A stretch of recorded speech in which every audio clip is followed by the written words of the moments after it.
நாம் இன்றைக்கி பார்க்க போகிறது ரொம்ப சிம்பிளான ரொம்ப ஹெல்தியான கேரளா ஸ்பெஷல் உன்னியாப்பம். ஸோ இது வந்து ரொம்ப சிம்பிளாக எப்படி செய்கிறதுன்னு பார்க்கலாம். ஆயில் கீ வந்து ரொம்ப நம்ம குறைவாக தான் போட்டிருக்கேன். ரொம்ப சாஃப்டாக இருக்கும். அதுக்கு 1 கப் வந்து பச்சரிசி எடுத்துக்கலாம். இதை வந்து 2-3 தடவை நல்லா வாஷ் பண்ணிக்கலாம். நல்லா கழுவிக்கலாம். அந்த தண்ணியை வந்து வடிச்சிருங்க. இப்போது இதில் தண்ணி ஊற்றிட்டு ஒரு 5 மணி நேரம் இல்லை அப்படின்னா ஓவர் நைட் வந்து இதை வந்து ஊற வச்சிடலாம். ஒரு நைட் ஃபுல்லாக ஊற வச்சிடலாம். ஸோ ஊற வச்சதுக்கப்புறமா ரொம்ப சாஃப்டாக அந்த பச்சரிசி வந்து நமக்கு ரெடி ஆகிடுச்சு. இப்போது ஒரு பழம் எடுத்துக்கலாம். நல்லா பழுத்த பழம். அதை வந்து மிக்சியில் போட்டுட்டு நல்லா அரைச்சிடலாம். இப்போது வெல்லம் 3/4 கப் வந்து வெல்லம் எடுத்துக்கலாம்.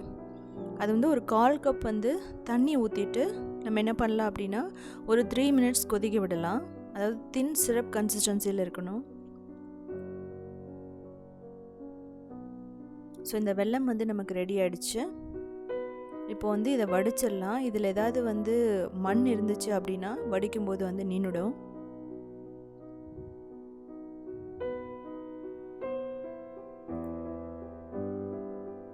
இப்போ வந்து அந்த பழத்தோடு சேர்த்து நம்ம பச்சரிசியும் போட்டுட்டு என்ன பண்ணலான்னா நல்லா அரைச்சிடலாம். இதில் வந்து ஒரு 4 ஏலக்காய் போட்டுக்கலாம். நீங்கள் வந்து ஏலக்காய் வந்து பொடி இருந்தாலும் நீங்கள் வந்து இதில் ஆட் பண்ணிக்கலாம். அதுவும் வந்து ரொம்ப நல்லா தான் இருக்கும். நீங்கள் அப்படியே போடுறத விட அந்த விதையை எடுத்து போட்டால் ரொம்ப நல்லாயிருக்கும். இப்போ வந்து இதில் அந்த ஜாகரி சிரப் அதை வந்து நம்ம ஊற்றிட்டு நல்லா அரைச்சிடலாம். ஒரு ஃபைன் பேட்டராக வந்து நம்ம அரைச்சிடலாம். ஸோ அதை வந்து ஒரு பவுலுக்கு வந்து நம்ம ட்ரான்ஸ்ஃபர் பண்ணிக்கலாம். ஸோ 2வது தடவையும் அரைச்சி நல்லா மிக்ஸ் பண்ணிவிடுங்க. இந்த ஸ்டேஜில் உங்களுக்கு வந்து இது வந்து கன்சிஸ்டன்சி வந்து ரொம்ப தின்னாக இருக்கிற மாதிரி இருந்தது அப்படின்னா பேட்டர் வந்து நீங்கள் வந்து கொஞ்சம் அரிசி மாவு ஆட் பண்ணிக்கலாம். ஸோ இது வந்து பர்ஃபெக்டான கன்சிஸ்டன்சி. ஸ்மூத்தாக ஒரு தோசை பேட்டர் மாதிரி இருக்குது. இப்போ வந்து ஒரு பேனை சூடு பண்ணிவிட்டு ஒரு 2 டேபிள் ஸ்பூன் நெய் போட்டுக்கோங்க. ஸோ இதில் என்ன பண்ணலான்னா தேங்காய் போட்டுட்டு நல்லா ரோஸ்ட் பண்ணிக்கலாம். ஒரு 3 டேபிள் ஸ்பூன் தேங்காய். நீங்கள் இல்லைனா வந்து தேங்காய் துருவலும் ஆட் பண்ணிக்கலாம். நல்லா ப்ரௌன் ஆக வரைக்கும் இதை பொரிச்சிடலாம். அதுக்கப்புறம் வந்து எள்ளு. ஸோ கருப்பு எள்ளு ஆட் பண்ணிவிட்டு அதனோட டேஸ்ட் ரொம்ப நல்லாயிருக்கும். இப்போது அந்த சீசன் இன்க்ரீடியன்ஸை வந்து என்ன பண்ணலான்னா வறுத்ததை வந்து நம்ம இதில் போட்டுட்டு நல்லா மிக்ஸ் பண்ணிக்கலாம். கீயில் ரோஸ்ட் பண்ண கோகோனட்டோட ஸ்மெல் வந்து ரொம்ப சூப்பராக இருக்கும். ஸோ இந்த பேட்டர் மிக்ஸ் பண்ணதுக்கப்புறம் இதை மூடி வச்சுட்டு நம்ம ஒரு 2 மணி நேரம் அப்படியே விட்டுறலாம். ஸோ அப்போ தான் இந்த மாவு வந்து புளிக்கும். ஸோ இப்போ வந்து இது பர்ஃபெக்டாக ரெடி ஆகிடுச்சு. நல்லா திக்காக ரெடி ஆகிடுச்சு. இதில் வந்து ஒரு 1/4 டீஸ்பூன் பேக்கிங் சோடா போட்டுக்கோங்க.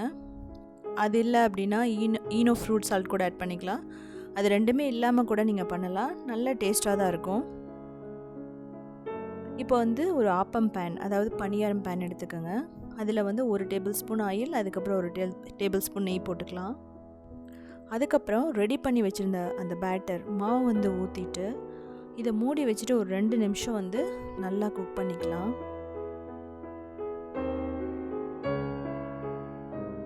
ஸோ நல்லா ப்ரௌனாக வரும்.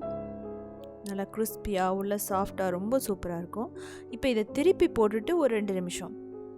ஸோ மீடியம் ஃப்ளேம்லேயே பண்ணுங்கள். ரொம்ப ஹை ஃப்ளேம் வந்து வேணாம். ஸோ இதுக்கப்புறம் இதை திருப்பிட்டு ஒரு 2 நிமிஷம் மட்டும் விட்டிங்கன்னா இது வந்து பர்ஃபெக்டாக ரெடி ஆகிடும். ரொம்ப சாஃப்டாக இருக்கும். ஸோ நமக்கு வந்து பர்ஃபெக்டாக கோல்டன் ப்ரௌனாக ரொம்ப டேஸ்டான உன்னியாப்பம் வந்து நமக்கு ரெடி ஆகிடுச்சு. ஸோ இது வந்து என்னோடய வெப்சைட்டில் வந்து நான் போட்டிருக்கேன். நீங்கள் வந்து போய் பாருங்கள். ஸோ அதில் ஸ்டெப் பை ஸ்டெப் வந்து நான் கொடுத்துருக்கேன். ஸோ செஞ்சு பாருங்கள். அதுக்கப்புறம் வந்து கமெண்ட் பண்ணுங்கள்.